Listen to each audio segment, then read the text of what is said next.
We are going to call the sixth and final meeting of the Interim Joint Committee on Economic Development and Workforce Investment to order. I want to welcome everyone here this morning as we are about the people's business. Sasha, at this time, will you please call the roll? Senator Boswell. Senator Funky Frohmeyer. Present. Senator Girdler. Here. Senator Harper Angel. Senator Howell. Senator Mills. Senator Storm. Senator Thomas. Senator Wheeler. Here. Senator Wilson. Representative Baker. Here. Representative Bauman. Present. Representative Branscombe. Here. Representative Bratcher. Here. Representative Callaway. Representative Elliott. Representative Gentry. Representative Hart. Here. Representative Huff. Here. Representative Jackson. Present. Representative King. Present. Representative Cole Carney. Representative Lawrence. Representative Lockett. Here. Representative Pratt. Here. Representative Rorks. Here. Representative Sharp. Present. Representative Tackett Lafferty. Representative Truitt. Here. Co-Chair Wise. Present. Co-Chair Webb. Here. All right, we do have a quorum and are duly constituted to conduct business. At this point, can I get a motion on the adoption of the approval of minutes? We have some Senator Wise, second from Representative Bratcher. All those in favor, aye. Any opposed, no.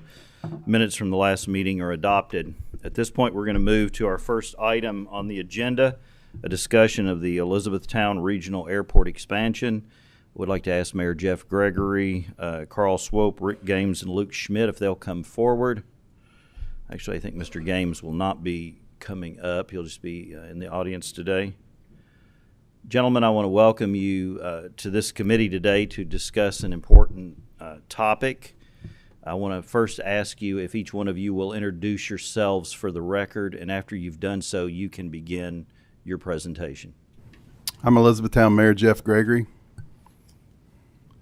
Luke Schmidt with LB Schmidt & Associates, consultant to the Airport Board. And I am Carl Swope, the chairman of the Elizabethtown Regional Airport Board. You may begin. Thank you all very much. We appreciate the opportunity, Chairman Weber, Chairman Wise, and the ladies and gentlemen of this great committee to come and talk to you a little bit about some of the opportunity that we're seeing in Central Kentucky, specifically E-Town. And I know you all are aware of the economic development fruits that we have been given down there. It extends farther than Blue Oval SK, which I know you all are very aware of. We also have Anapro that was located in our industrial park in Elizabethtown, as well as Lotte Aluminum, Whiskey House Kentucky, Kruger Incorporated, which is a Canadian company that we're very proud to have. Things are looking great down there in Elizabethtown. We have a lot of opportunity. And with that being said, because of the growth that we're experiencing, we have taken a comprehensive look at every possible thing that could go on down there in Elizabethtown. And one of the things that we are really studying hard is the opportunity to advance what we're seeing through our airport and through aviation. And we think that it is a link that can really put us on a trajectory that we're not used to seeing down there. And we obviously have what we consider to be a window to capitalize upon that. And so that's why we're here today. And I'm going to ask our Elizabethtown Air Board Chairman, Carl Swope, to give a little bit of history and expand on some of my thoughts and comments. Thank you, Mayor. Appreciate that. And before we get into the slides that I think are pretty revealing, I just want to give a little history and perspective of the airport and where we find ourselves today in Elizabethtown. This airport dates back about 30 years ago when a lot of forward-thinking leaders in our community who were working on economic development, industrial recruiting, and so forth took a look at our existing airport at the time and realized that it had pretty severe limitations. It was not capable, really, of supporting the industrial base that was developing around Elizabethtown. And so land was identified contiguous with our Hughes Industrial Park and right next to what is now the T.J. Patterson Park, and very convenient to our local industry. And this airport was built in the early 80s. It has served those industries very well. It has served that community very well. It has helped us recruit industry, and you'll see in some of the slides just how much has developed around the airport. But it has also leaned into its mission as a regional airport over the past few years. In addition to supporting industry and the local general aviation community, we have seen over the past several years some increased interest on the part of Fort Knox and the military. We annually host training missions there, including special ops training for what is finally referred to as the Little Birds. They're special ops helicopters that come in for a week and spend time at our airport. We host the Golden Knights for a week as they do a recruiting mission for the Army and for the military. And we also host training for Army air traffic controllers who come several times a year and establish a tower at our airport. So, again, a lot of interest on the part of the military in Fort Knox. Early in 22, Fort Knox approached our air board and asked if we would be interested in a much bigger project. Specifically, if we would be interested in developing a deployment-capable runway so that Fort Knox, if called upon, could deploy from Elizabethtown. Again, this airport is very strategically located for industry, but also much more convenient to Fort Knox than Louisville International, for example, and also much easier to access. Their requirements would be a 7,800-foot runway that is 150 feet wide and weight capable to support a fully loaded C-17 for deployment. So the Air Board created a vision, if you will, created a potential development and to do that. And the good news is that we found it can be done with our existing airport property and some contiguous property. It's a window of opportunity that is open right now. In fact, if you'll look at this picture that we're going to get into in more detail, it shows the land that is available. Unfortunately, the runway we currently have cannot be expanded, and that's due to our own success. We are somewhat hemmed in by the development of industry around this airport, but if you look down on this picture out in a direction that's about 30 degrees to the right, we have room to do what it is that Fort Knox needs to do. So there was a lot of energy and interest in developing it. One thing I've learned as the Air Board Chairman is nothing at the FAA happens overnight. So we have been working on this for quite some time, and then Ford Motor Company decided to invest $6 billion into Glendale. So this airport has just seen explosive growth and interest in expanding its capabilities for not just for industry, not just for Ford, but also for potentially for Fort Knox and the military. And then as Blue Oval SK began to develop and build their plants in Elizabethtown, they approached the Air Board and requested that we look into passenger service between Jackson, Tennessee and Elizabethtown, Jackson being where their other plant is being developed, their other battery, and also their assembly plant. So they have engaged Luke Schmidt and L.B. Schmidt and Associates in doing that study. We have a lot of anecdotal evidence that also, beyond just the military's interest in deploying, that we probably need to expand the length and capability of our runway for cargo service. So we have also engaged Mr. Schmidt on a companion study to look at what cargo needs we might have looking at in the future. And the thing I want to emphasize is this is a window of opportunity that this location has that will close. If we don't move up on this, if we don't take this opportunity now, I think we will be looking to go someplace else in about 10 years, and that would be a greenfield, all-new airport that would be extremely expensive and difficult to get developed. This is a window that is open today and would probably make this airport viable for the next 50 years. So with that, I'd like to turn it over to Luke, and he has a lot of detail about what it is that we're talking about. Great. Thank you, Carl. Mr. Chairman, members of the committee, it's great to be here and talk with you all about the opportunity that's in front of us today. And I have a short slide presentation that I'd like to go through and just talk about the growth that's coming to the community. First of all, my firm had the pleasure of recently finishing up an impact study that Blue Oval SK is going to have on the metro area, and it's pretty significant, but I think it helps to frame all of this discussion.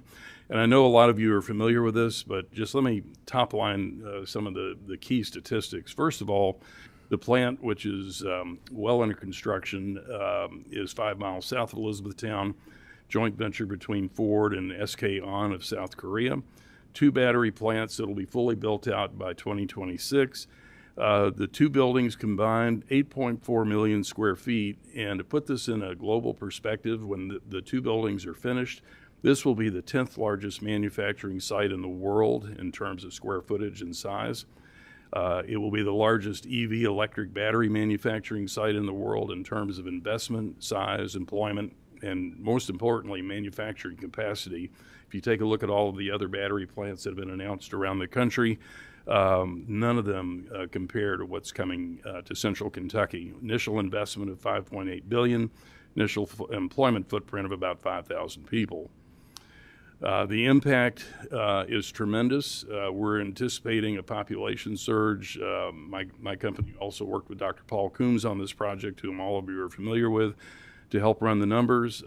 We're looking at a population surge of about 22,000.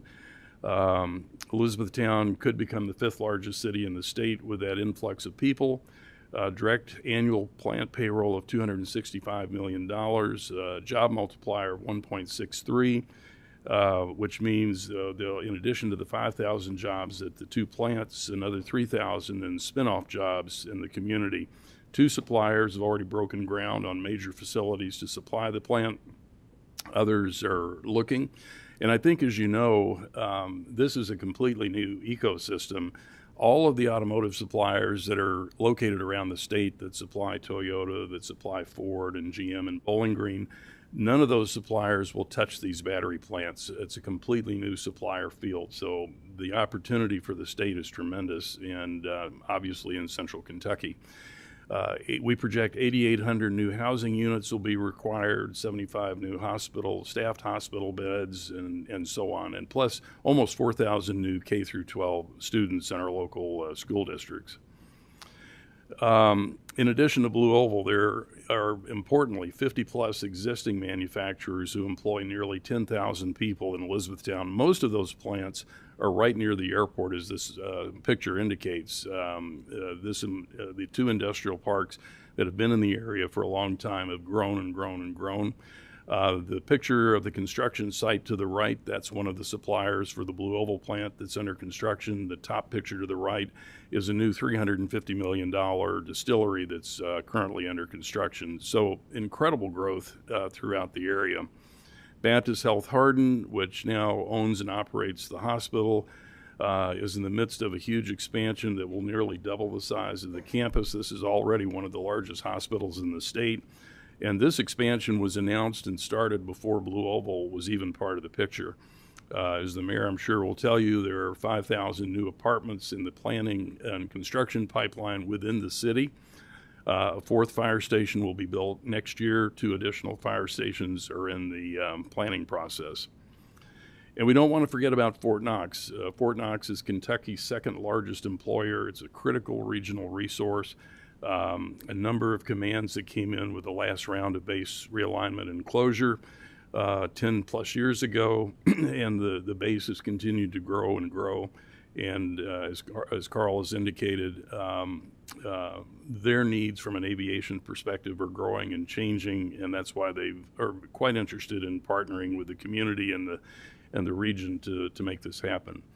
Current infrastructure and statistics at the airport, a 6,000 by 100-foot runway. It's currently weight rated for CRJ 900 type aircraft. That's like an 80-passenger regional jet.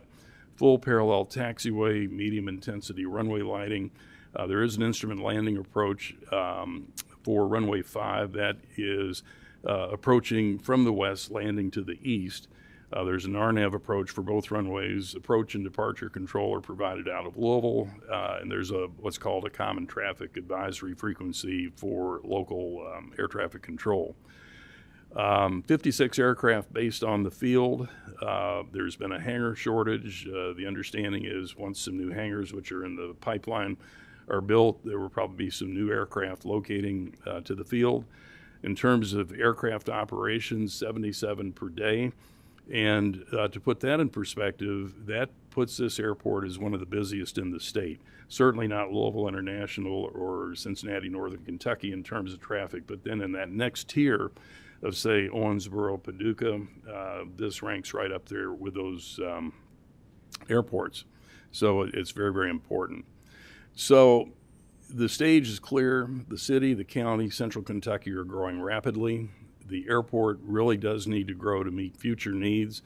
As Carl indicated, Blue Oval SK is facilitating efforts to establish passenger air service between the two sites in Kentucky and West Tennessee and beyond. The airport board has engaged my firm to do a market demand study for potential air cargo to serve that Central Kentucky area. The airport board is planning to do some renovation of the existing terminal, and now that we're looking at passenger service, those plans may change a little bit. The big ticket item is the runway, and as Carl indicated, the existing runway can't be extended to the west due to structure impediments, but more importantly, to the east. And I put in this slide here, the prevailing approach into Elizabethtown is from east to west. Anytime you land or take off, you take off or land into the wind, and the prevailing wind is from the west to the east. So aircraft that are on an instrument approach in bad weather on what's called an extended center line, that's that red line on the map, if they go as far out as they really need to, you'll see that that line intersects with what's currently restricted airspace at Fort Knox. And that can't change. That restricted airspace has been in place for decades. It's there for a reason because of all the training ranges on Fort Knox. And most importantly, as you may have heard, there's a new what they call Dagger range that's actually under construction, will open in 2024. And it's in that southeast corner of Fort Knox, which is right where that line goes through. And the Dagger range will be the only one of its type in the eastern United States. They're going to be bringing in Army folks, Air Force folks, Marines perhaps, from all over the eastern part of the United States to train on this range. And it will include ground artillery, tanks, air assets. And let me tell you, the last thing you want to do is have an airplane coming in over the Dagger range on a civilian mission when they're in the middle of a training exercise. That won't work. So the alignment of the runway, as Carl has indicated, really does have to change. And there are really many benefits to doing this. It's first of all, it capitalizes on available land. It opens up new heavy air cargo opportunities for not just Hardin County, but all of Central Kentucky. It will make just-in-time regional manufacturing even more timely throughout Central Kentucky. It will offer a full instrument landing system, an all-weather approach from both directions, and it will also, for Fort Knox, provide critical new deployment and material handling opportunities for the post. But bottom line, getting this new runway will clearly serve as a catalyst for future investment in Central Kentucky. So that's a quick overview of where things are, and I know all three of us would be happy to answer any questions. All right, thank you for your presentation this morning. Very interesting. We do have a couple questions on the list. The first up is Senator Wheeler. Yeah, I see in the prospectus here that I guess you all are proposing passenger service. Is this the civil aviation grant from the federal government? Because we had a really bad experience with that in Pike County. In fact, there was even some articles that there's one company that literally follows this grant all around the country and re-letters the plane. As I recall in that article, it's never succeeded, or at least a very, very minimal success everywhere it's ever been tried. And, I know it costs our county and city quite a bit of money for a pretty quick failure. I mean, they initially promised you could check your bags in Pikeville and fly anywhere in the world. It never even got close to that. And so, I would be highly skeptical of investing in that project, given its what I've observed was a lack of success in my own home region. Sure.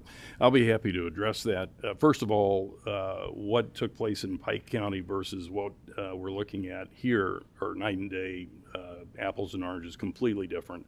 I'm not aware of any company that goes around the country relettering airplanes strictly to find new opportunities for service. I'm not saying that you're wrong, but I'll try to hunt the article if I can find it, but I think this particular company had been in maybe 10 or 15 different cities, and literally they relettered the airplane. I know the one in Pike County was relettered when it got up there. In fact, I think there were still some barf bags with the old name or something inside of it. I mean, it was, and, the whole concept, I guess, of guaranteeing a full flight, whether there are people on it or not, I thought was kind of asinine. I mean, I think these two markets are radically different, and I think you have a situation here where you have a very large growing regional population. You have a city that's growing very quickly. You have Fort Knox next door.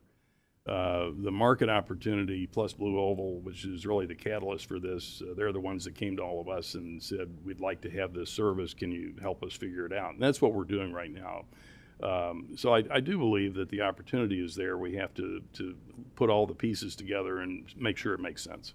Just a brief follow-up. I mean, given the proximity to Louisville, which, as you already mentioned, is a major international airport with a passenger hub. I mean, I've driven from E-Town to Louisville. It's, on a good day, you can make it in 45 minutes or less.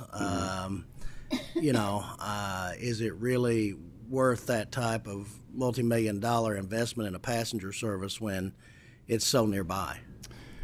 Well, you could argue it a lot of different ways. I do believe that in this case, you're talking about an opportunity for Central Kentucky to have better access, closer access to not only passenger service, but potentially some air cargo that would be specific to that region.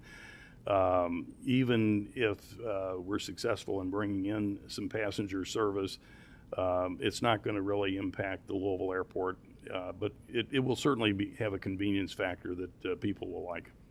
Be clear, I'm not against the expansion of the airport itself. That seems like that's very necessary. Just this one particular component, I've observed its failure, at least in my region, and I think you want to maximize efficiency on any project that you undertake. Absolutely. If I could just add, that is one of the components to our interest in expanding this airport, and it comes to us literally from Blue Oval SK. They requested that it come to Elizabethtown versus Louisville because of the proximity of the airport to the new battery plant. But it is just one of the many reasons why we think this airport needs to be expanded in its capabilities right where it is. Representative Sharp. Thank you, Mr. Chair. Really interesting project you guys got going on here. Did I hear you say that the military had asked for you to extend this to accommodate a C-17? Yes, they would like to be able to deploy in a fully loaded C-17. The capability. How come they're not doing anything up at Goodall and At Godman? At Godman, yeah. I'm sorry. Same situation that we found ourselves in the late 70s, hemmed in, not able to expand our existing facility, and where I think we're going to find ourselves if we don't pursue this opportunity with the current airport.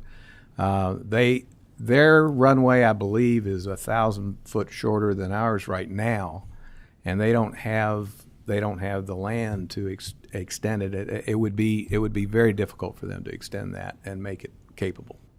And this is not unprecedented. Luke can speak to this in more detail, but there are military communities around the country that have partnered with their companion communities to utilize airports that they themselves cannot develop on post.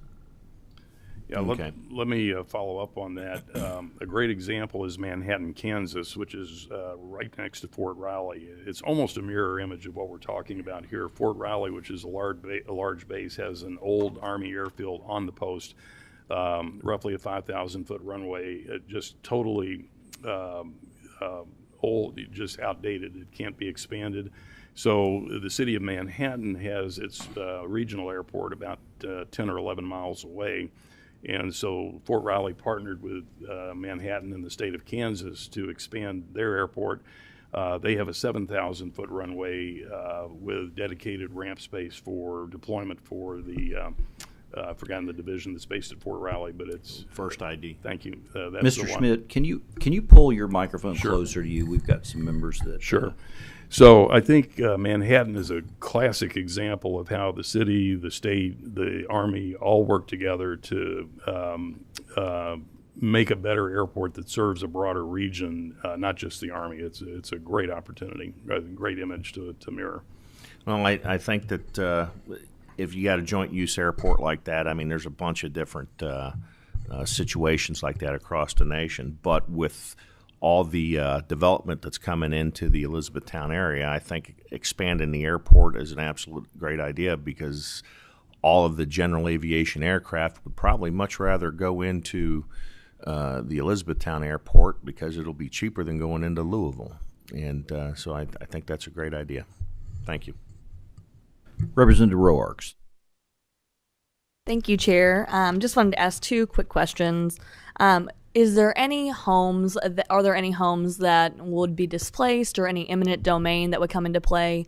And then my other question is around, is there any sound mitigation programs that you already have existing with the Elizabethtown Airport, like that implements quieter homes, or would that be being looked into with the expansion? So the property that we are looking at trying to acquire to make this come to fruition is a farm, about 220 acres that extends on past the end of what our current runway is now, and it parallels a road that runs into Hardin County called Hayden School Road, and there are a handful of homes that are located up and down that roadway, but none that would be in the direct path of a new runway. Now, there may be a couple there on the airport side of Hayden School Road that would be probably uncomfortably close, but there is not a great amount of homes that we would have to displace anybody. As far as the sound mitigation goes, then that's probably out of my league, and I'm going to let one of these two gentlemen address that. I'm not really sure how that works, but I'll turn that one over to you if you like. Again, sound around airports is always an issue, but the good news is, as the mayor's pointed out, there is not a density of residential development at this point. Again, we're looking at this as a window that could close on us pretty soon for those reasons and others. So. And I forgot to address the eminent domain question. We are working with the landowner in the property that I was discussing, and we do think that we're making good progress and being able to buy that property without even discussing eminent domain. I'm not a big fan of that. And so we think we're in a good spot to be able to negotiate a deal. That hasn't closed by any means yet, but we've had some good discussions, and we think we're on a good path for that. Senator Funky Fromeyer. Thank you for sharing this in depth. In Falmouth, we have the Gene Snyder Airport, so we're recognizing quickly the importance of these regional airports. And in fact, the Greater Cincinnati Airport in northern Kentucky, not in Ohio at all, has a need for some significant coordination efforts with a number of economically beneficial activities. But your Blue Oval, of course, as you're sharing with us, what a beautiful opportunity. Is there a financial ask that is coming from the legislature? Because I also know that there's huge federal dollars that are committed to improving our regional airports. And then, of course, we know we've got a pretty high demand for pilots, and we are offering a training school out of the Gene Snyder Airport right now. So wonder if that's also another economic opportunity for you. I'll handle that one. And again, I want want to thank Representative Bratcher for getting us here today, making all these arrangements, because we're really here to set the stage, if you will, for exactly what you're talking about. Airport development like this, runway development like this, is funded primarily by the FAA. However, there is always a local match. What's local? It's state and local, as some of you are painfully aware. So yes, this is going to be, in my view, a very efficient way to expand the capability of our airport, but runways are built at the cost of $6,000 a foot. So most of that, 90% of that, would be FAA funding. A portion of it, if we're able to partner with Fort Knox, will be Department of Defense funding. But one way or another, there will be a local match, and we will probably be coming to the mayor and to our legislature for some assistance there. And just to expand on that, whatever is asked of the city of Elizabethtown financially, whether it be a 10% match or whatever that number turns out to be, everybody's on board to be able to do that. We're solid and ready to make that commitment. Senator Wise. Thank you, Mr. Chairman. Mayor Gregory, good to see you this morning. Thank you all for your presentation. I want to shift a little bit about this project and everything you're doing there, and it's exciting. As someone who's nearby in your backyard, very excited about what this is going to do for the entire region. But energy, would like to know on this project and what you're doing there, can the current energy infrastructure in Kentucky handle these demands? Monday we saw the PSC vote to retire 2 of our coal plants here in the Commonwealth. Very disturbing. And so with that, what discussions are you all having, or have you had, that's going to deal specifically with the energy infrastructure? I'm going to introduce you all to the president and CEO of the Elizabethtown Industrial Foundation, Rick Games, and let him address that one. Rick, if you'll introduce yourself for the record, then go ahead and respond to the question. Rick Games. I'm the president and COO of the Elizabethtown Hardin County Industrial Foundation, and we were the group we're the economic development arm for the city and the county. I guess your question, frame it to me a little bit different. The energy demand from the plant, or just energy demand? Energy demand, especially with what you've got there and what's going to be happening. I just, I was very concerned of what just recently was announced here in Kentucky, and looking at projects like this, foreseeable future, are these discussions that you all are having? Well, we've had extensive discussions with Kentucky Utilities, Louisville Gas and Electric. Obviously, they have. I was down there yesterday with somebody showing them some of that infrastructure. They built all that new infrastructure in less than a year.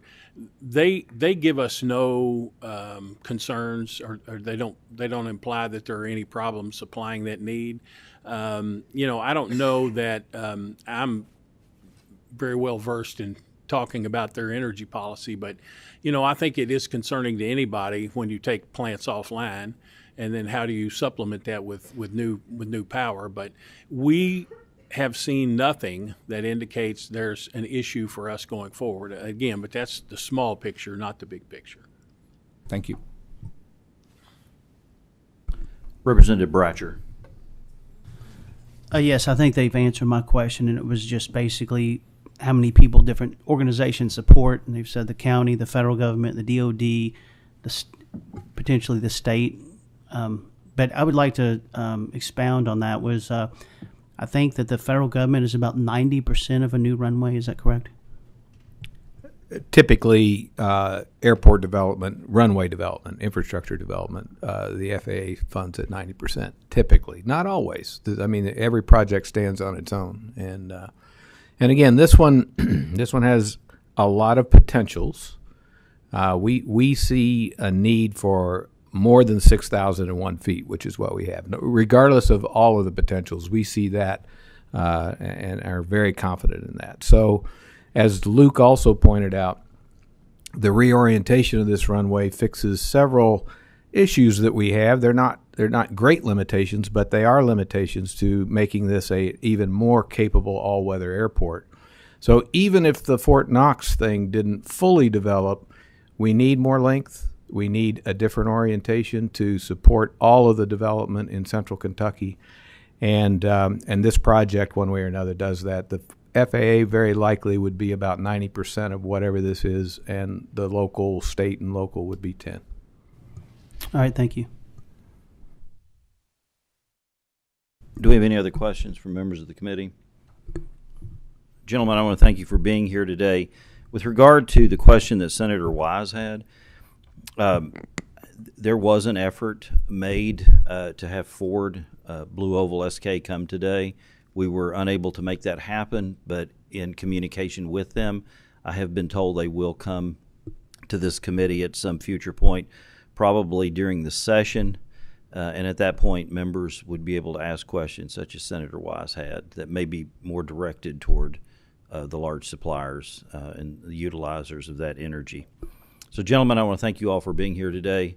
I appreciate Representative Bratcher reaching out to help facilitate this today. Senator Deneen as well involved in it. Thank you, gentlemen, for being here. We are going to move on to our next item. Moving forward in Eastern Kentucky, I'd like to ask Eric Hubbard, Executive Director of Back Roads of Appalachia, if he'll come forward. I think he has a PowerPoint. Mr. Rhodes, Mr. Hubbard, if you will identify yourself for the record, and then after you've done that, you can begin your presentation to the committee. Yes, sir. My name is Eric Hubbard, Executive Director of Back Roads of Appalachia, headquartered in Eastern Kentucky, and we do cover all of Eastern Kentucky as far as motorsport tourism and economic growth. So first and foremost, I always like to say something that I was taught, and I keep it near and dear to me. Wherever I may roam, Eastern Kentucky will always be my home. For someone that's traveled around the world in the military, thank you, by the way, Happy Veterans Day, Mr. Sharp. It gave me a new aspect of reality and how can I be a part to do some change from where I come from the downturn of coal. Our presentation today starts off with, of course, who we are, of course, moving Eastern Kentucky forward and what we do. What we do, we bring jobs and opportunity to Kentucky through motorsports and tourism. Economic development is our major focal point of what we do. I focus on businesses and creation of businesses and the opportunity to lure people of lucrative pockets and corporations to our region for them to invest in spearhead ideals with what we always looked at as Eastern Kentucky as a downturn from the reclaim of the land and making a very positive impact with what I like to do. We do workforce development. We are partner with Addiction Recovery Care. We are working on we're finishing up our ARC Arise grant where we will have a place for women to live and work for us in Lynch, Kentucky. And it's going to be the first of many for them to become an entrepreneur, not your typical kind of ideal how I see in the big picture of transition is we want people to become brick and mortar. With our plan, we have worked out agreements with Mountain Association to be able to offer 0% business loans with a business plan for them to become brick and mortar so we can help drive traffic to them for them to be able to contribute to society in a proper manner. And, of course, we support local businesses. Everywhere we go, my focal point is always community. We have all kinds of racing, tourism, motorcycles, cars, whatever it takes, but we always focus on our mom and pop places in our community to fill their pockets. In return, brings a lot of a return of investment to our wonderful Commonwealth. What motorsports people want, which is everything we have, and I've been screaming it for years. Years ago, I started bringing people to Eastern Kentucky, and we used to call it the Hillbilly Run. I realize now I don't want to be a hillbilly. I'm an Appalachian. I changed my mentality of that. But with that being said, people want to escape. They want to get out. Everybody wants Mayberry in life. No matter where you live, it's nice to go somewhere and feel like you go back how it was 20 years ago. And that's what Appalachia has to offer. Our culture is an amazing thing. And, you know, what we do in marketing and strategies and bringing people and corporations in is wonderful. But what really sells people about our region is the fact that they get the time to talk to people and they see that Appalachian hospitality. And I've been told many times, Southern hospitality has nothing on Appalachian hospitality. And the most prime thing that we have to offer is an Eastern Kentucky society. We're 500 miles away from 2/3 of the population. Motorsports is economics. Tourism, it can be, but it's a $191 billion industry. And we are right in the forefront now in getting the big players to come and observe and see what we have to offer in Eastern Kentucky. And I think that's awesome. What we do, we market and trademark multiple trails to lure people here for a destinational experience. We have a mobile application that was provided from us by the USDA. One of the first for the USDA. They took a chance on us, and they gave us enough money to develop it. They didn't give us the money to create it. We had to do that on our own. And I'm proud to say that we did that with people in transition, and myself and son of a paralyzed coal miner, old Navy guy, and a railroader was able to figure out how to do IT stuff, and our app is absolutely amazing. I encourage all to download it.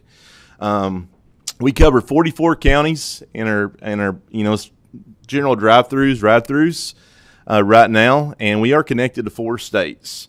What I do as an engineer background is I create opportunities through schematics. I draw the trails. Yes, we're West Virginia, Tennessee, Ohio. We're doing wonderful things for them. But I'm driving the traffic home, again, wherever I may roam. So it's really took off very, very well in the past few years, and, it's truly astonishing. Our market, we want people from the janitorial world all the way to the CEOs. And we focus on motorsports and now dual sport adventure biking, utilizing public access gravel roads throughout our national forest and our public access roads of Eastern Kentucky. Off-road vehicles, not really per se the ATVers, the UTVers. We focus on overlanding. West Virginia is a $6 billion outdoor industry, and overlanding is a big factor of that. Mr. Scott Sharp is one of the few that knows about overlanding on our side of the world. And we are really focusing hard on how to attract overlanders. Overlanders are important for a major reason. They set up shop wherever they're at. They get a P.O. box. These are people with IT degrees, and they're social media influencers, which, I don't really see how they make a lot of money doing that, but they're smarter than I am. But there are a lot of investments in stock market people, and they live free by traveling around. If we create a destination with our gigabyte internet we have in Eastern Kentucky, it's a home run deal to get more and more people here for a tax base. We focus a lot on the exotic and supercar clubs out of Florida, Georgia, all around the country. Hopefully some of you all might have seen them, and they was doing a good job going down the road. But these are people with lucrative incomes. And throughout times with the Economic Development Cabinet, I've had the opportunity to learn a little, I guess you could say, a checkbox for dummies to get me to where I need to be to get them to someone with more authority to start conversating about the opportunities of investing inside Eastern Kentucky. Racing, it's always looked as a whatever, it's a bad thing. But hill climb racing, prime example, demographics. We look at 45 to 70-year-olds age of people, male and female. Lucrative incomes. They contribute an ungodly amount of money to make a car to go up a mountainside, paved road, as fast as possible, one car at a time. What these people do have is they're looking at opportunities for potential retirement. They're looking at opportunities for potential investment. And most importantly, they're looking for a place to have a good time at. Rally car racing is really our forefront now in our future. We are partnered. We are the sanctioned body for the American Rally Association, which is a very big deal, that we are now officially doing events in Eastern Kentucky with the ARA. That has brought in opportunity with Green APU, which is a major manufacturer out of Lamont, Illinois, a Polish-based company, that rally car race, that's now investing in the 5 district for building working on an 8,000 square foot installation facility as we speak, and potentially they have a commitment for a 107,000 square foot building with 132 jobs, creating auxiliary power units and refrigerant units for 18 wheelers. Again, how do we meet? Through a race. So I look at a little different than most when it comes to that, and they're my kind of people, and it's a wonderful thing. What we do is we host special events and races, of course. We drive customers to local businesses. We track industrial and teleworkers. Examples of attendees for the past 2 years, thanks to their legislation that got us the time to get up and running to prove our point, and it also gave us the ability for us to get our first ARC state grant of $1 million. We was able to use our operation budget to apply, and that was our match for us to be able to get that. And without our wonderful Commonwealth, we wouldn't be here today talking, and we sure wouldn't be where we're at now. So I do appreciate that. We have, of course, the Pine Mountain Hill Climb, multiple gravel rallies, and in Jackson County, I'm proud to say that we did the first legal toge drift event in the world, and that's something that never be took away from Jackson County. So I think that's an amazing thing. Social media, YouTube, 8.7 million shares, and highlighting Jackson County in a positive manner. That's what it's all about. Future potential examples of where we're at. Of course, we are the ARA, and we are doing something called regional and super regional. To do a national event, of course, you got to have time and planning and having the ability to show that you can do your job correctly. We pulled it off amazing, and actually our speed factor, which is what people always worries about in the racing side of things and insurance purposes, we created an opportunity. The average speed was set at 57 mile an hour. Not 90, not 110, 57. It's important for that aspect because it keeps the drivers safe. And rally car racing's the number one priority is safety. And we made it technical because we have the roads to make it technical. This is not a straight gravel road. We got curves and jumps and dives, and they're scared to death, and that's what we like to see. We're working on the national championship, as said. And if you can kindly look, or in your presentation, we are also in conversations with Dana White and a couple of other people about the potential of a natural cross track inside of Eastern Kentucky. There's 7 in the United States right now. Natural cross, of course, is a very large sport. It's growing. It's a lot about sports gaming and betting, of course. But they use electric race cars to race on this. And Travis Pastrana, which became a friend of mine, and he's racing this weekend in Phoenix, Arizona, and I wish him the best of luck in it. Driving customers to local businesses. Our mobile application this year so far has received 9,000 downloads. We don't wait for people to come to us. We're not going to the trade shows and sitting at a tent. We go to Bike Week. We go to PRI. We go to where the people that my market is, and we get them to download our app, and we talk about our region for them to come and spend some time here. Our mobile app, of course, points of interest, a focal point on locally owned businesses. Airbnbs, very important, things we look at. If this county requires transient tax, are they paying their tax? If not, they're not going on our app. I try to focal point on taking care of our state and our counties and our communities. Throughout their time, we had this winter, the prime example of what we did do a survey with our local business owners about our mobile application and our efforts, so forth. I can show that if it's requested, the full survey. But we did have an 83% increase in customers from our mobile application driving traffic to them. We had an 84% increase in revenue. We saved over 280 jobs, and we helped create 206 jobs this last year. I think that's pretty cool for an old bearded biker. So we attract the industry in teleworks. I think I hit a little bit on that. Boyd County, what we're looking at with Green APU, they are committed, and they are going wide open into the project, and it's very, very good to see. They make $25 million a year as their annual sales right now in Lamont, Illinois. And I've been to the facility. Multiple people's been to the facility. It's truly not some factory I've ever been in. It's very clean, and I think it's going to be a great fit for our young people coming out of vocational school, as well as their people in transition. They're very open to hiring people in transition. Appalachian Overland Triangle is something new that we applied for the ARC, a RISE grant. Of course, we are partners with Kentucky, West Virginia, Ohio, and Virginia, but our headquarters and home is Kentucky, to create an overlanding expenditure to get people out and about throughout our whole entire Appalachian region to spend their hard-earned money. Our focal point is real simple. Heads to bed, food to mouth, lips to sit. That's what I care about when they come in our region. Of course, now we're in talks and potentially, and I think they're going to attach a YouTube video to show where you can look.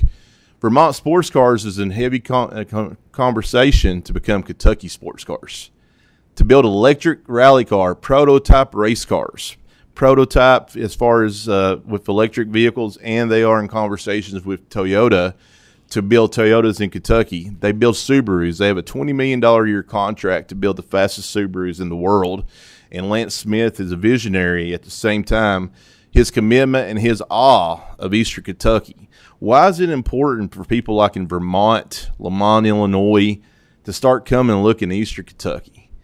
Every county you go to, we have land setting there. They have to test and prototype. They're having a trailer to Canada or 4 or 5 hours away just to test their prototype out to go back and work on it with the engineers. If they come here and are gigabyte internet, the abilities is everything can be set up shop here where they can go right out their back door, test to be more competitive in the world forum.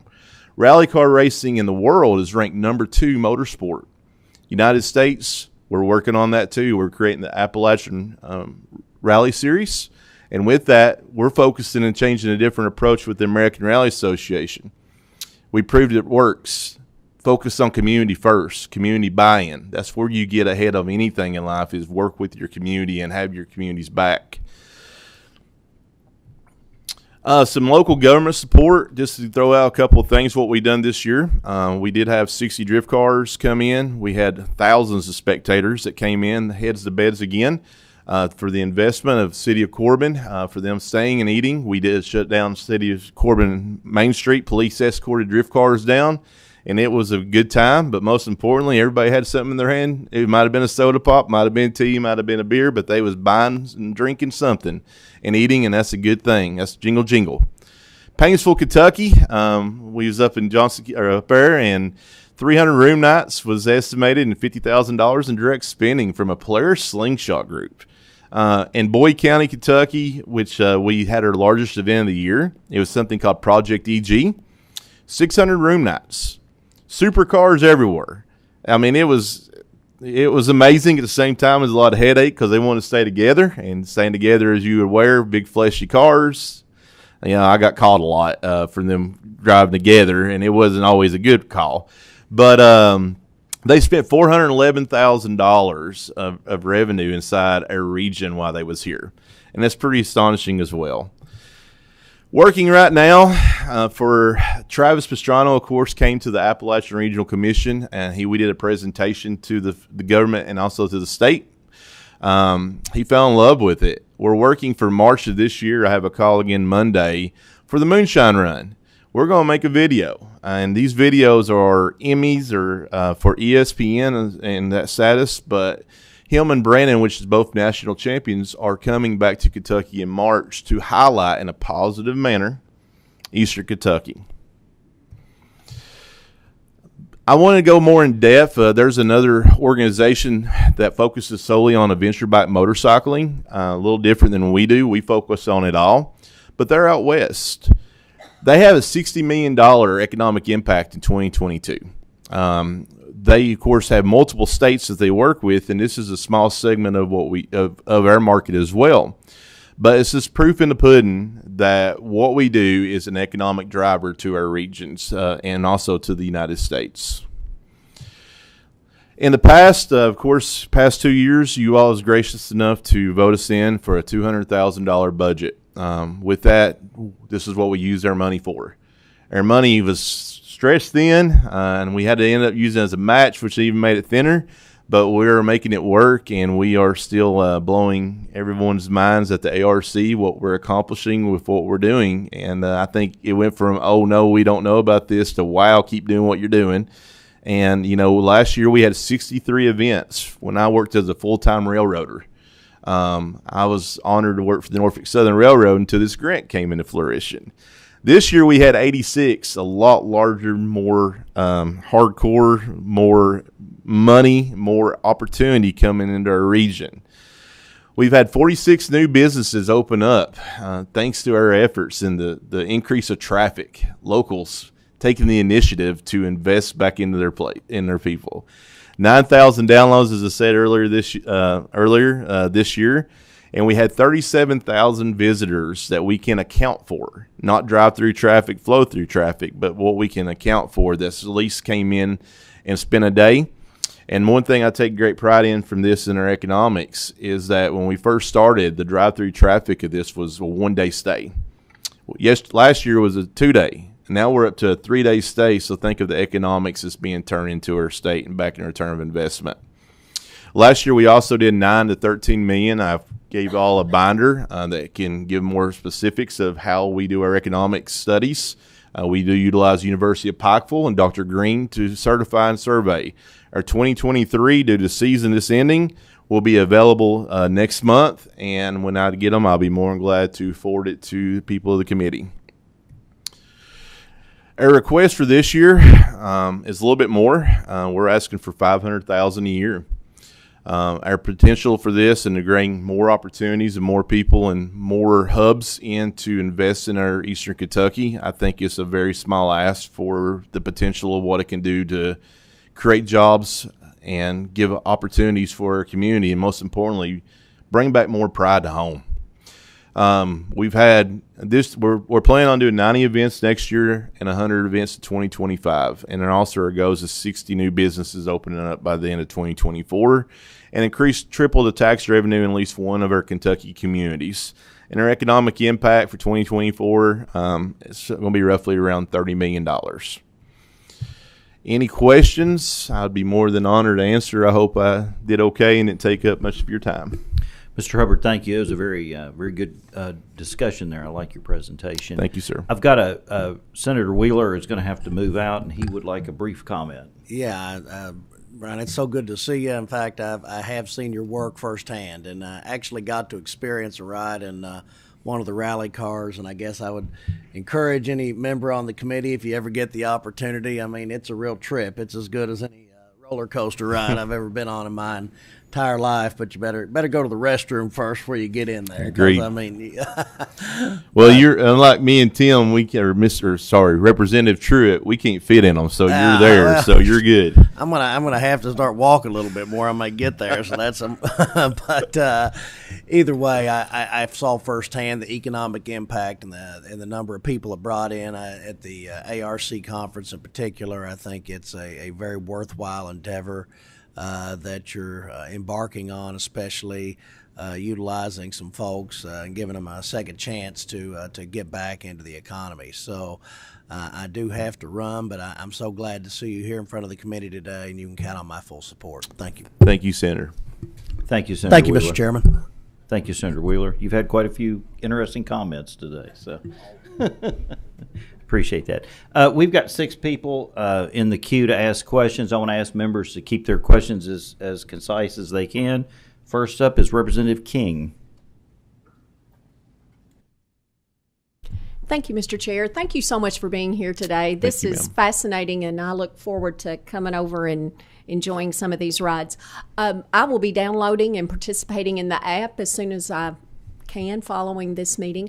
I was also wondering, do you happen to have an email listserv of the legislators that serve your area? If not, that might be a good way of keeping us up to date, just as things progress. And I live outside your service area, but I would love to be included in that, and I have my email address ready to be included. Outstanding. I do hound our state representatives and state senators because, I think for our people in transition, it's all about positive encouragement to keep them on the straight line.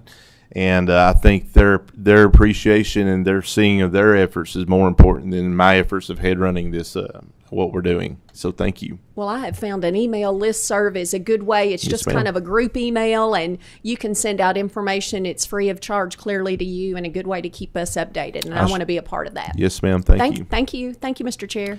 Representative Jackson. Thank you, Mr. Chair. Mine's more of a comment than it is a question. Mr. Hubbard, you are a breath of fresh air coming in front of this committee. Thank you. Your attitude and your enthusiasm is infectious, and I can tell you love where you live. You didn't come in here complaining about where you lived. You came in here trying to do something to help the community in which you live. And I commend you. Thank you. For that.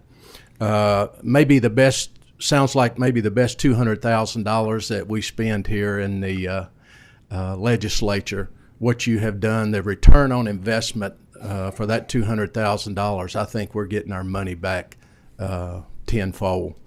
But you're just you don't just talk the talk, you walk the walk, and there's a difference in people that do that. And I appreciate what you're doing. If you ever get tired of living in Eastern Kentucky, we'd love to have you in Bowling Green, Kentucky. I promise you. Well, I spent a lot of time in Bowling Green too. I love me some Corvette Museum and driving on the track. So. Absolutely. Well, again, I'm very impressed with you and what you're doing for Eastern Kentucky. Thank Up you. to good work. Can I real quick throw in something that I found phenomenal? I was invited to West Virginia to the Motorsport Steering Committee. They actually have that. They don't understand motorsports, but they got a committee. And it was on our economic impact from Summit Point Racing in West Virginia. They want to know how in the world that our little organization is bringing this kind of revenue into Kentucky, and they're trying to figure out how to do that inside the D.C. district, because most people there, they have the exotic cars there, but they don't want to put them on the track because it depreciates the value. How can they mimic and copy what we're doing inside the inner DC's area for car shows and things? I told them they can't. They don't have the roads. We want them to come here because of low traffic. But I think it's really funny from where I come from where I'm at. Now I'm being called and summoned and asked and to be able to give her secrets, and it's not happening. Kentucky's going to win, so. Senator Wise. Thank you, Mr. Chairman. Eric, thank you for the presentation. It was excellent. And I know he's left the room, but if you think Senator Wheeler's something on an ATV, you should see him on a jet ski. I just don't even want to picture it in my mind. He's earned the nickname Wheels for a reason. And so that may be something that we can also let you come see sometime and get some true entertainment. Sounds good. My question is, and I love what you've got here. Some of these are counties actually in my Senate district, old and new. The state parks. Is there been any discussion about taking this into our Kentucky state parks? Because a lot of these counties you've got mentioned in there are prime for this. Yes, sir. Trying to give a vision here that we need to be looking at for lodging, but also I think this is a remarkable thing that Kentucky can benefit off of. I'm glad you said that. Actually, we had the honor of having a proclamation day for SCCA Motorsports Day this year, because for the past 3 years, getting ready to be a fourth, at Pine Mountain State Park Resort, we have the SCCA Pine Mountain Hill Climb. The economic impact just for the parks, we sell out everything. The city of Pineville is buzzing and busy. So we do work with the state parks on multiple levels, and one thing how does an elephant or a lion eat elephant? One bite at a time. We are looking with Carter Caves and a couple other state parks for some events this year. We understand, and what makes us different than most is I understand our legislation, our laws. We're actually focusing again, hopefully get Senate Bill 96 fired back up, or like we can compete against the state of West Virginia, where we can legally shut down a state highway, non-residential, to do events on. We don't need a track. We have tracks everywhere. But to do it with a legal format, with a safety plan, utilizing our fire, police, and rescue, because this is the demands of the national people we work with. This is not a Billy Bob at night, street race. This is requirements and safety protocols, and there's a lot to it. And we want to be either the head runner, but most importantly, we want to be the liaison between the organizers, the sanctioning bodies, and the state. And we kind of help with the marketing strategy, because that's a lot less for us and a lot less liability for our organization. The ARA is a different thing. There's very few people that can do it. It's a lot of work. And for me to take this role and learn and travel all over our great country to the other national events to mimic, learn, and see how we can improvise and do better is amazing. That actually December 6th at Indianapolis Speedway, I will be going with the American Rally Association, giving a presentation of where they're all messing up and not getting the community buy-in first. race second, community first. And I think it's going to really change the demographics of rally car racing in the United States due to that. Thank you, sir. Representative Truitt. Thank you, Eric. I'm blessed to have got to know Eric over the last year or so. Not only is he a close friend of mine, he's also one of my constituents and one of my parents of a student that's in my school. And you know, in our world, we get to see a lot of people that just blow smoke, you know, and they come to you with all these big, great ideas. And I can honestly say that that Eric not only blows smoke, but he's on fire. And what he does and what he's been able to do, I'll be honest, I had no idea what a rally car was until he brought them to my school. My students, you know, beforehand I was asking them all, you know, we always talk about, you know, what you're going to do when you grow up. And, you know, all of them would be like, you know, we want to be a truck driver or a police officer or firefighter and all this stuff, which is all great. After they seen these rally cars and they got to see how cool these drivers were and these engineers working on these cars and these mechanics, you know, they were introduced to something that they had, like myself, had never seen before. Afterwards, we talked to them, and about half of them decided they want to drive a race car. And, you know, my home county of Jackson County doesn't have a whole lot to offer. We do, you know, we do have 56,000 acres of Daniel Boone National Forest that is basically used very little. And what Eric has been able to do in my little small county has been remarkable. He took a building that was a welcome center that I'm sure would never visited, and now you drive by there and there may be 100 Lamborghinis parked at this place, or you know, motorcycles or whatever. It's been amazing, and one of the most important things that I think that he kind of hit on a little bit, but is that local impact. You know, not a whole lot to do in Jackson County on a Friday night. All right. And all these drivers, when we had the rally race, they all wanted to do something on Friday night. And just happened that Eric's son and my son were playing in a Little League baseball game that night. And he said, I tell you what, guys, there ain't a whole lot, no place to go party or no place to do this or no bars. But if you'll come down to the ballpark, I'll buy you a hot dog. And to look around and see probably 10 or 15 drivers at a local Little League baseball field eating a hot dog and drinking a L8 was pretty cool. And so I can't wait to see what Eric can do. I seen what he did with $200,000. I can't wait to see what he does with $500,000. And I really wish that we could give him $2 million, because what's been going on is amazing. And I encourage all of you all to kind of to help us with this, because he is making Eastern Kentucky a better place. Thank you, Eric. Thank you, sir. Thank you. Senator Funky Fromeyer. Eric, I'm just hoping that you'll give us the opportunity to have your cell phone as well.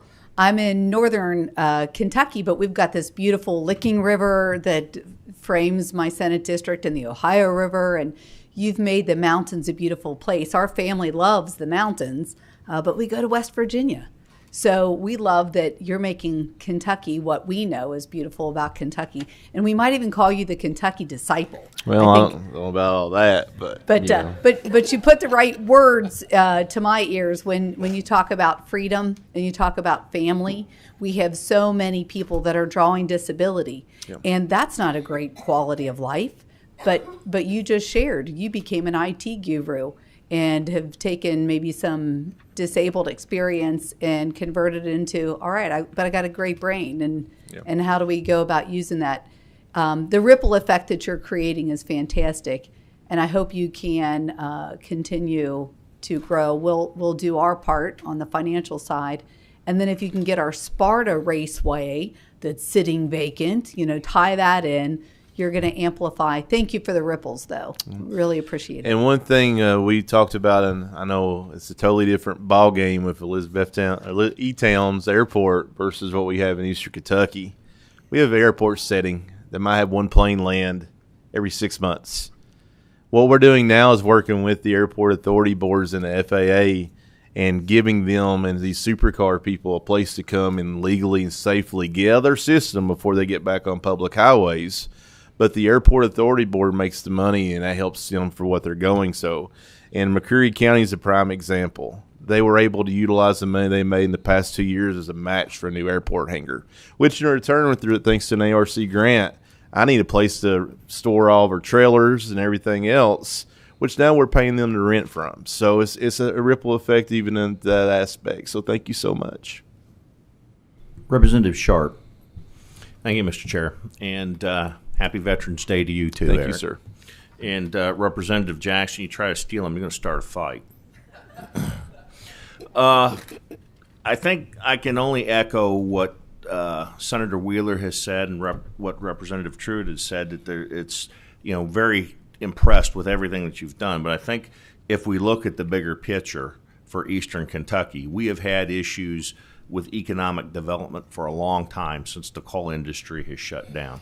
And I see exactly what you're doing as a prime opportunity to get Eastern Kentucky back on its feet and provide a lot, whether it's overlanding, whether it's the sports cars.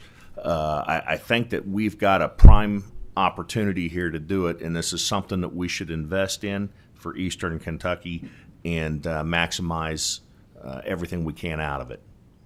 Thank you, Representative. Thank you, Mr. Chair. Thank you, Representative Sharp. We do have one comment from Senator Storm. Thank you, Mr. Chair. I'd like to just thank the co-chairs of getting Eric on the agenda at such short notice at my request. I thank him for coming up here today and bringing with him the one thing I asked him to do, empirical data that shows the economic impact of what we've invested in his business and his endeavors. Thank you. Thank you, Senator Storm. Eric, thank you for being here today. You've had a really great presentation. It's been very enlightening, and breath of fresh air is something that someone commented to me about. Want to thank you again for doing that. It's so neat to see the things that are happening in Eastern Kentucky that folks are developing and utilizing, and sometimes we just don't know all that's going on. So we appreciate you being here today and enlightening and sharing with us what's going on. One last thing with that, there's people talking about doing things and there's people doing things. And always consider that whenever, the vision comes out, what are you literally doing? So show the work. That's my motto. Thank you so much for your time. Absolutely. Thank you. All right. At this time, we have one more presentation left. Mr. Patrick Bowen, if you'll come forward. We're going to allow, because we had an ambitious agenda today, we're going to allow about 30 minutes for your presentation and any questions that may come up. So at about 10:45, we're going to need to wrap things up for members to go to other committee meetings. So would you please introduce yourself for your record? Sure. For the record, and if you'll go through you may begin your presentation after you've done that. Thank you. Patrick Bowen, president of Bowen National Research, and thank you for having me here. Maybe it's refreshing to know that I'm not here to ask for anything. This is really about information, education on housing and the relationship it has with economic development, specifically with employers and employees. So again, I appreciate you giving me this opportunity to talk with you. Quickly, just who we are. We're a national real estate research firm. We've worked in all 50 states and beyond. We've done quite a bit of work here in your great state, 150 site-specific studies, as well as some bigger housing needs assessments, including Representative Jackson's Bowling Green area. We just finished your housing needs assessment. I presented that a month ago. We're doing work in Owensboro for their community in terms of their housing needs. And so we bring a lot of experience. We worked it quite a bit here in your state. And you all know that the nation is facing a housing crisis. There's a housing shortage, and there's an affordability issue. And one of the things, though, that we don't, I think, do a good job of is having a conversation of what does housing mean to economic development. This is an economic development committee, so this is absolutely relevant to, I think, what you all, the burdens for which you all have. And so while we've studied a lot of different things around the country, and I will say specifically here in Kentucky, we did not do an assessment. So we weren't hired to do an analysis. There is no report to look at. I was asked to speak in the summer at the Kentucky Housing Conference to talk about housing. What does it mean for economic development? So through that, we did some internal research, and because we did work in Bowling Green and Owensboro and some of these other markets, we wanted to pull some data together to start to inform people so that they start to connect the dots between housing and economic development. So we have these 5 communities. These were not picked for any specific reason other than I wanted to have some kind of good cross-section across the state, different regions of the state, some of the bigger areas. Louisville was not included, but obviously some smaller areas like Rowan County over in the far northeastern part of the state. So what I'm going to present here today is data on workers and commuting patterns, and what does that mean for their expenses and their challenges that they face and what housing is available to them. I'll talk about worker wages and housing affordability, and then housing availability, which is, I think, a critical part of the story. And then I'll close out with, which is not on here, we've done some surveys of employers around the country, some here in Kentucky, and I think you're going to find is fascinating. All right, so this is commuter inflow outflow information. It's based on 2020, so it is a little bit dated, but it is the latest information available. There's a lot of data here. This is Daviess County, showing where people are commuting to and from. The most relevant thing on this slide is at the bottom left hand of that table where I've been circled in red.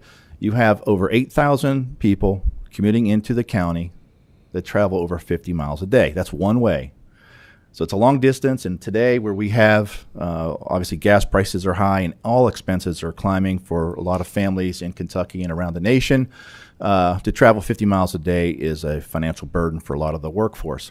So I'll go through these next few communities just to show you it's really everywhere. Fayette County, so the Lexington area, 100,000 people that commute into the area every day. You might not realize that that number is that big. 40,000 of those commuters, so 21% of the commuters travel over 50 miles a day.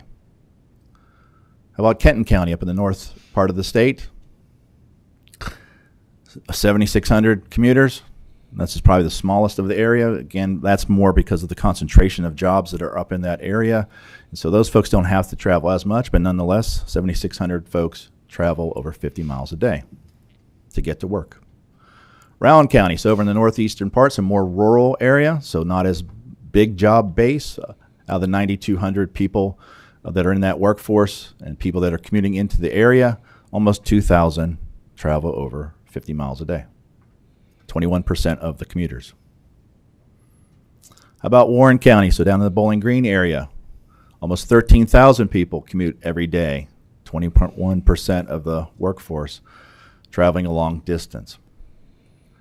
So why is this relevant? I will tell you this, we haven't done it except for maybe in Bowling Green, where my company surveys commuters in different communities around the country.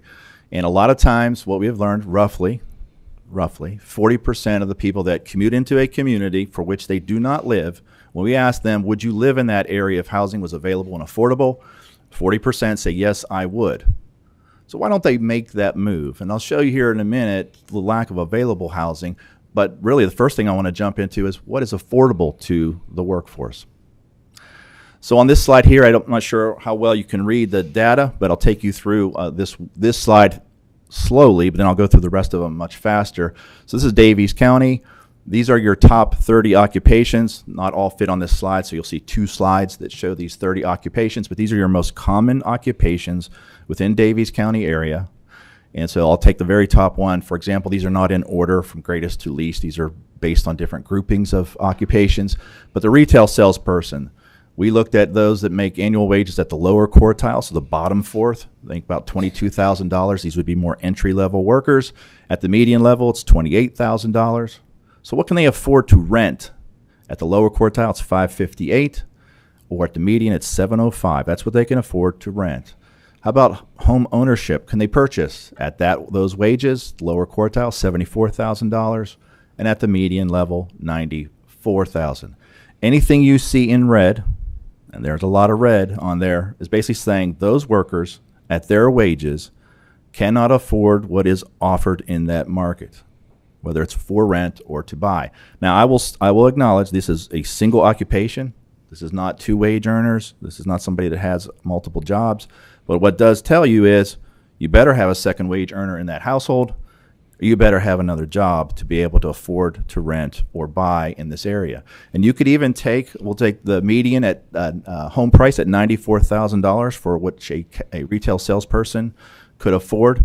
Double it, because you have two wage earners, they still cannot buy a home. Triple it, they are now possibly can buy a home in that market. The point is, there's a disconnect between what a bulk of the workforce, which in these communities, and I'll go through the rest of these communities quickly, but the point is, these workers make wages that does not enable them to reasonably afford to rent or to buy. This is the rest of Daviess County. Again, a little bit better on the rental side. Some of these occupations can afford to rent a typical rental, but look at the red for home ownership. Nobody can afford to buy. Fayette County, again, the top occupations, a lot of red, both rental, all the for sale opportunities, any home ownership opportunities. These workers cannot purchase a home. The rest of the county, the rest of the jobs within that county, same thing. Kenton County, so again, up near Covington, Cincinnati metro area, the wages, very few of the workers can afford to rent, and nobody can afford to buy. The rest of that area, same theme. So you're saying the same theme over and over. It's not one part of the state versus another. Rowan County, more rural. They do have some more affordable rentals, but nonetheless, based on the wages those folks make, they cannot afford to rent and certainly can't afford to buy. The rest of the county. And then down in Warren County, the Bowling Green area, the wages relative to what folks can rent and buy. So you can see that there's a clear disconnect between these two, and folks are having some challenges. So I talked about the people that are commuting into these areas, commuting long distances. It's clear that a lot of the folks, whether it's local residents that are already there or it's the commuters that are coming in, they have a financial challenge to be able to afford to rent or buy housing in these respective markets. But beyond that, if they did have the incomes, if they were fortunate enough to be able to rent or buy, do they have anything to rent or buy? Availability becomes the next thing that I wanted to stress to folks. This is just a sample survey of those same 5 counties. We only, for this purpose today, only illustrating affordable housing. So this would be anything that operates under the low-income tax credit program or as a government subsidy. And so generally these would serve households probably no higher than about, and it varies from parts of the state based on the program, but generally these would serve households that make up to about $60,000 a year. I put on here red. Again, red is bad for this demonstration, and that is basically there's nothing available. Now this was a sample survey. This was not selected by we want this property or that. It was just a sample survey of apartments. There are more apartments in these communities, but I can tell you in Owensboro, for which we did survey the whole market, it's not showing here, and down in Warren County, the Bowling Green area, we surveyed more than showing on this because we didn't have the survey done when I prepared this back in the summer. Nonetheless, everything is full. If it's affordable housing under either one of these programs, nothing is available, and in most of these properties, they have long wait lists. So for your workforce that is already there, these folks cannot reasonably afford something, and they cannot find anything available. For the workforce that's coming in, again, national surveys that we've done, about 40% of the workforce say, I would live here if I could. They cannot afford it, and there is nothing available to them. And while I don't have market rate housing on here, because we did the work in Warren County, because we did the work over in the Owensboro area, I can tell you that market rate housing for those two markets, and I want to say it's probably true for much of the state, there is not much available. So this is not just affordability issue, the low income folks. It's for folks that do have higher incomes, but they still cannot find anything to rent or buy. And I suspect you've all either heard articles or you personally know somebody that is facing a challenge of, I can't find a house, I can't find a rental. Availability and affordability is a common challenge across the Commonwealth. Here's for sale housing. So this would have been what's available to purchase in these 5 counties. This was of August, early August of this year. And you could see most of the product that is available to purchase, over half of it, 55% of it in these areas collectively, are priced over $300,000. Very little of it is priced under $200,000. Warren County specifically, I mean, look, it's less than 10%. 18 houses in Warren County priced under $200,000. So for first-time home buyers, the opportunity, the chances they're going to find anything are so remote. The competition is so great, even with interest rates the way they are. There's a significant shortage. And I put on the right-hand side of that table availability rate. All that is taking that available inventory and comparing it to the total owner-occupied housing units and coming up with almost equivalency of a vacancy rate. But some people live in units they're trying to sell, so we call it availability rate. And look, at 7% or lower is the availability rate. What's normal? What's healthy? That should be about 2%, 3%. You want some available units. You need available units for economic viability. You want people to be able to move around. You want people to locate to your area. You've got a lot of investment and job growth in this state, and there's a lot of people that are going to gravitate from other parts of Kentucky, or they're going to come into this state. Where are the workers going to live? And so I think housing needs to be, definitely a part of the conversation for economic development. All right, so this is probably my favorite part, because a lot of the data I shared, not all, but a lot of the data I shared you can find in different resources as we did. So one of the things we do when we do housing needs assessments is we survey lots of groups. Again, lenders, builders, residents, commuters. But I think this one, to me, since COVID occurred, this is the one survey that has most resonated with folks. And that is learning from employers, what does housing mean to you? And again, when we did these surveys pre-COVID and shortly after COVID, the results were not noticeable. There was not a big impact. Employers weren't feeling what housing was doing to them. But every time we do one of these surveys, particularly in this past year, employers are now demonstrating, and I'm going to show you some of those results. They're telling us, look, housing has severely impacted my ability as a business owner in many ways. And while when we do these housing needs assessments, a lot of times in the past, who hires us? It's chambers of commerce, it's county government, city government. In the last 18 months, our number one client is economic development organizations within a city or county. And when I have conversations with them, and I'm not an economist, and I've never worked economic development, my area of expertise is housing. But when I ask these folks about, what kind of inquiries they're getting, they say, Patrick, in the past, it was about our schools, it was about our workforce, it was about taxes, it was about possible sites for industrial development. The number one thing I'm getting told over and over from these economic development representatives, housing is one of the first questions they get asked when a business is considering to locate to the area. Now, that may not be universally true, but it hits a point to say, look, housing should be part of the discussion when you're starting to think about how do we grow economically, and particularly in a state like yours, who is very fortunate to have all the job growth that's coming your way, and other states have brought us in that are having the same challenges with economic growth. It's a good thing, but they're having a challenge with housing in particular. All right, so quickly, these were surveys we did basically over the last 2 years. There were 14 of these surveys conducted. Over 450 employers participated. Over 51,000 employees were within these businesses. So these were some of the larger businesses. Most of these surveys were either in Kentucky, Michigan, North Carolina, Ohio, Pennsylvania, and West Virginia. So in this region generally. So I think this speaks to what's happening in Kentucky. All right, so we asked folks, employers specifically, have local housing issues adversely impacted your business in the past couple years? Over half of them said yes. When we asked them specifically, though, then how is housing impacting your business? They commented on things like productivity, morale, cost, limited growth. But universally, the biggest answers, the most common challenge that these employers face is retaining workers and attracting workers. Now, again, I'm a business owner. I'm having a tough time finding workers, and there's many reasons for that. This specific question and these answers were, what is housing doing to you? It wasn't about availability of workforce and the wages. any of those things. It was about housing. And so clearly housing is having some level of impact on employers around the country as well as here in Kentucky.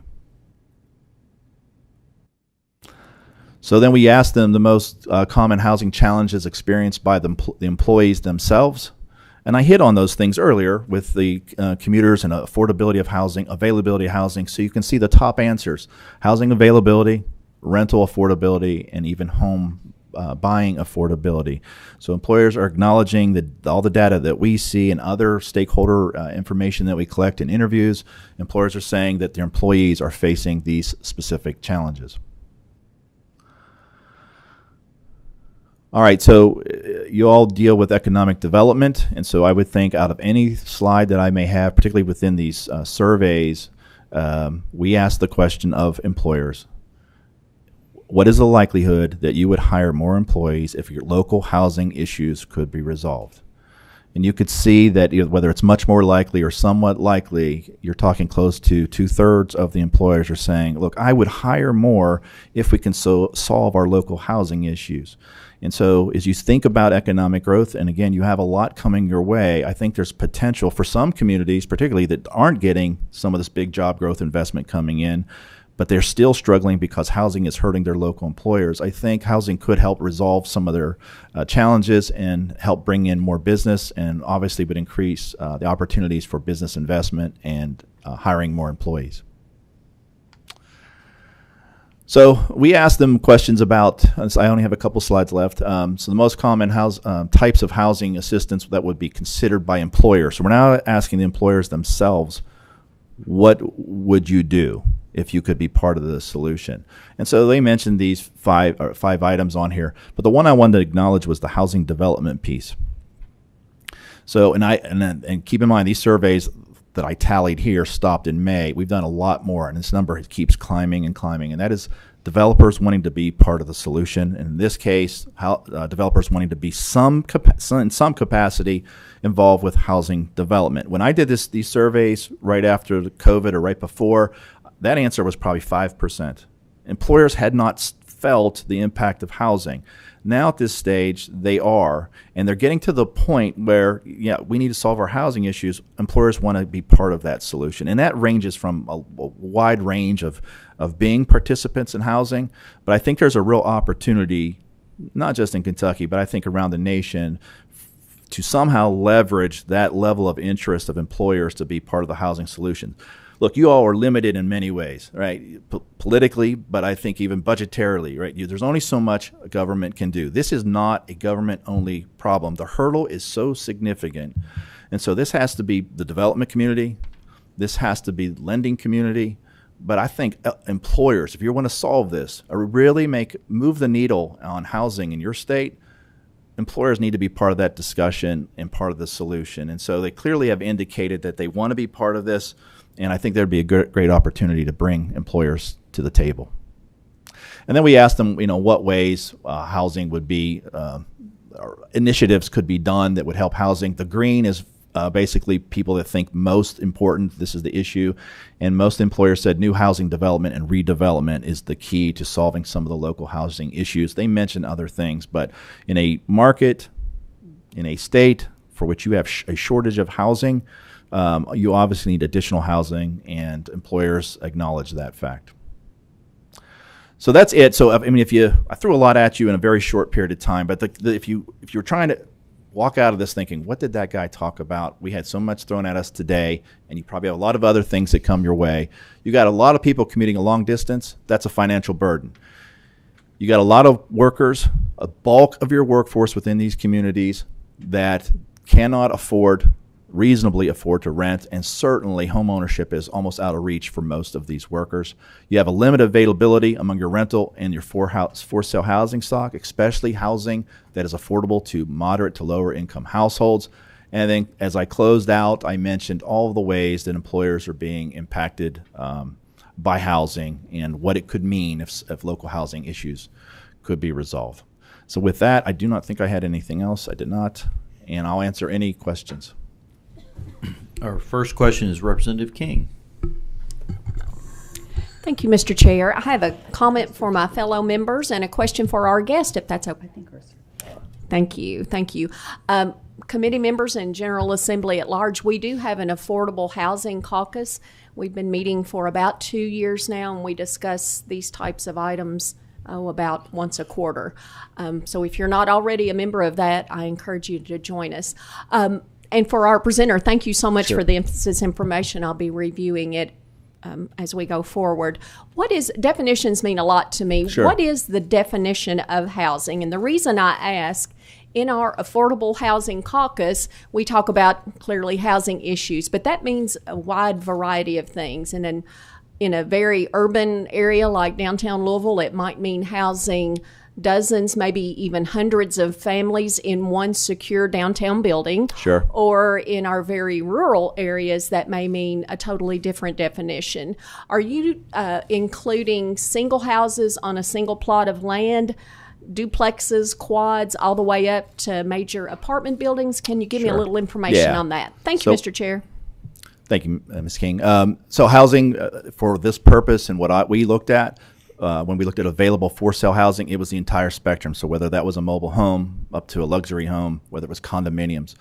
For the apartment housing, again, I limited that to rental housing, I should say. I limited that to affordable rentals. So again, anything that was developed under low-income tax credit program or government subsidy. Although I acknowledge that through our work in Bowling Green and Owensboro, we have looked at market rate or higher end product.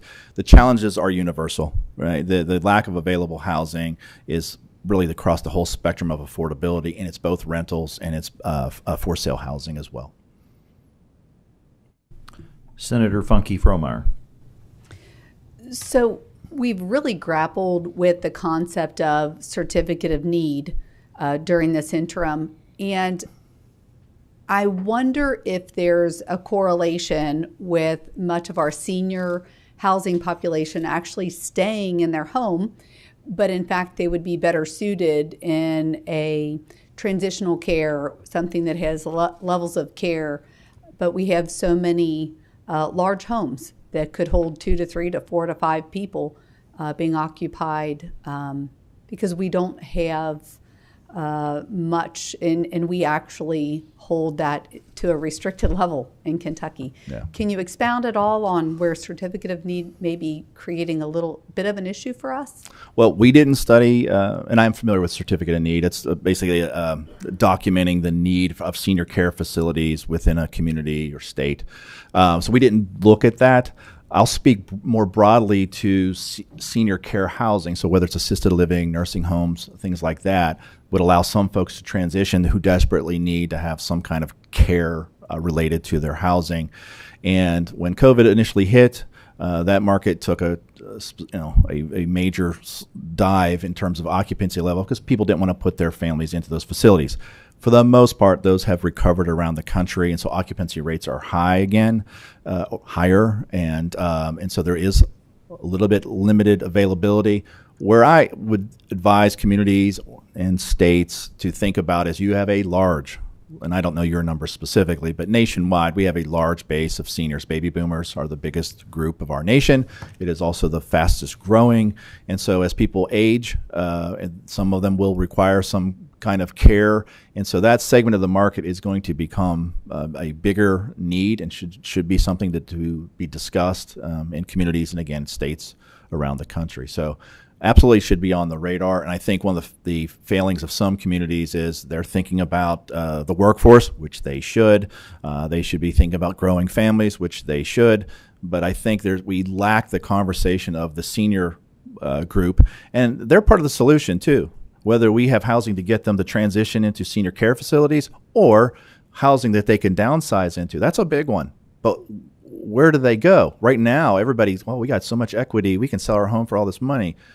Great, but we don't have the housing available, and I demonstrated some of that on that for sale side, the available for sale housing. There's no place for folks to transition into. And so I think there's an opportunity in the state and communities around the state to support maybe an independent living type of housing that will allow seniors to downsize. So it's a complicated issue. We could talk quite a bit about that. Thank you. I do not see any other questions from committee members. Mr. Bowen, thank you for appearing today and giving us this Thank you, folks. presentation. Some very helpful information to know. Thank you. Members, that concludes our interim schedule. We are not scheduled to meet in the month of December, so I will look forward to seeing everyone January 2nd at noon for the 2024 session. If there's no other business to come before this committee, I'd entertain a motion to adjourn. We have a motion to adjourn. We are adjourned.